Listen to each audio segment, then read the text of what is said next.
How's everybody doing today? Welcome to another short format video where in hopefully under 5 minutes I'm going to be taking you through the gun Psyker and why it is actually really fun. Now, it is not the most meta build, but I'll tell you what, it is one of the most fun builds I've ran on the Psyker in a long time. And I'm also going to have a melee Psyker build that's a totally different talent tree that I'll have linked above or below at the end or something. I'm going to link a few videos up here that you might be interested in, as well as a more long format version of this exact same build where I go in much more detail on why I'm picking all the things that I pick.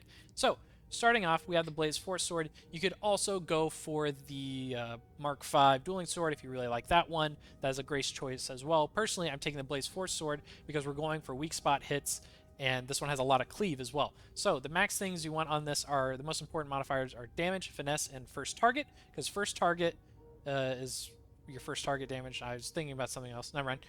And then we have mobility. You want high mobility, and warp resistance is actually your dump stat. For me, you can see I have really high on everything. That's great. So then we get down to the perks. You want melee weak spot damage 10% as a must because we're going for a lot of weak spot hits on this build, and overall the theme of this build is increasing our crit rate and going for weak spot hits. That's the two things we're really focusing on. So we're getting melee weak spot damage, and I'm taking plus 20% flak armored enemy damage. I highly recommend flak armored enemy damage. And what this does is it gives us a plus 30% hit damage to flak armored enemy headshots or weak spot shots. But you could also go for maniacs or maybe carapace armor, whatever you're kind of struggling with. You could go for any of those. And then we're taking shred. Take shred 4 if you can get it. I have shred 3. That's just how it is. I don't want to spend the points to get the higher one. And then we have unstable power. And when we're using Sire's Gaze, you'll see later in the talent tree, that brings us up to our maximum peril really easily. You'll be able to use 20% power very often. And then we get down to the weapon of my choice. There's lots of weapons you could use. You could use the las gun. You could use a las pistol. You could use a lot of things, but I really like the infantry autogun because it's really easy to hit a lot of weak spot shots. And we want those crit hit, weak spot shot damage bonuses and toughness bonuses and things like that. So the things you want the most on this is damage, ammo, and stopping power. We're not a veteran, so you definitely want max ammo. Stopping power affects your armor penetration, so very important as well. And we have damage. Now for the perks, I have increased crit strike chance and crit hit damage. You could also, instead of just increasing your crit strike chance by a measly 5%, you could run instead flak armored enemy damage would be fantastic. You don't need maniac damage because we already do a ton of maniac damage with this build. So, and that brings us down to the blessings.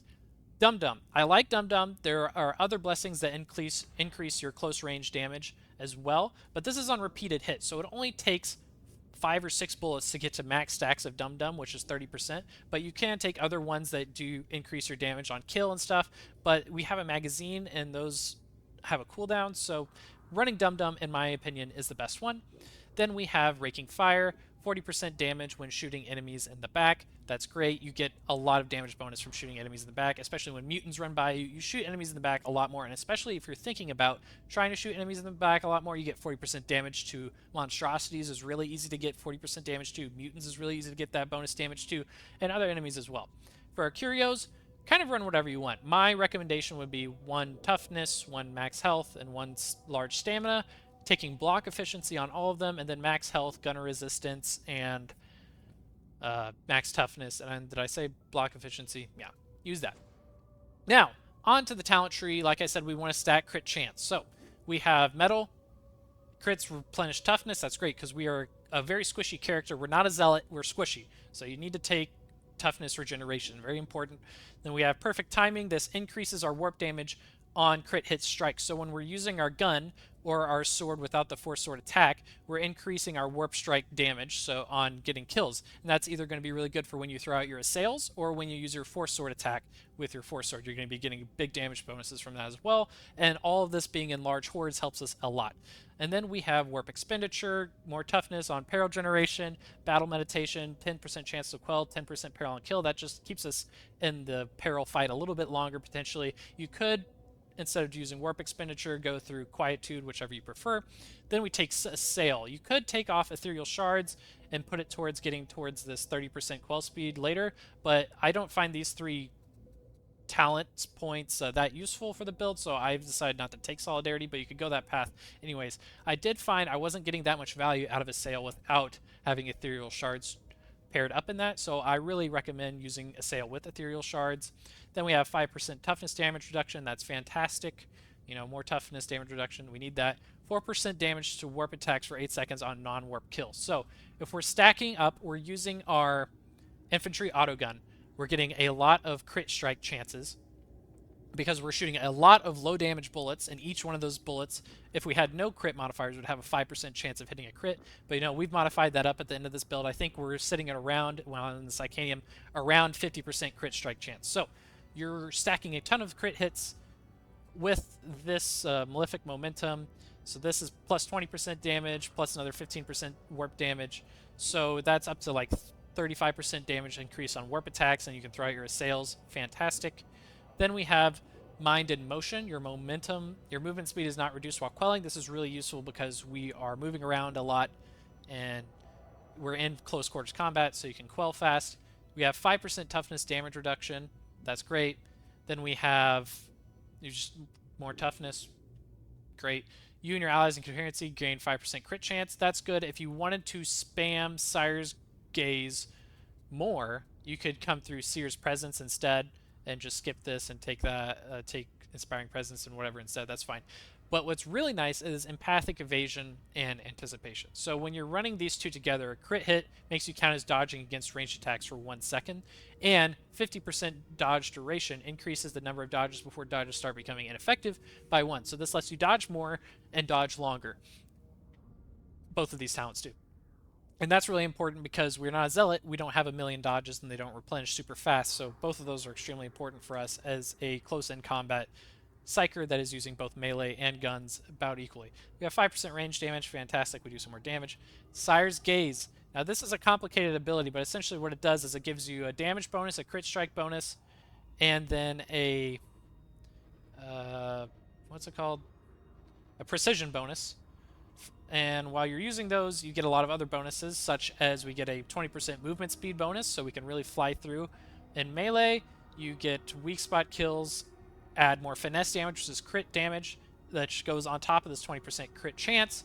And Sire's Gaze is now 20% toughness damage reduction while it's active. So what I like to do is go into melee combat with Sire's Gaze and just go to town with that. Maybe throw out the, activate Sire's Gaze, throw out all the assails that you can, and then go into melee combat and just go to town and whack a lot of things throughout the battle.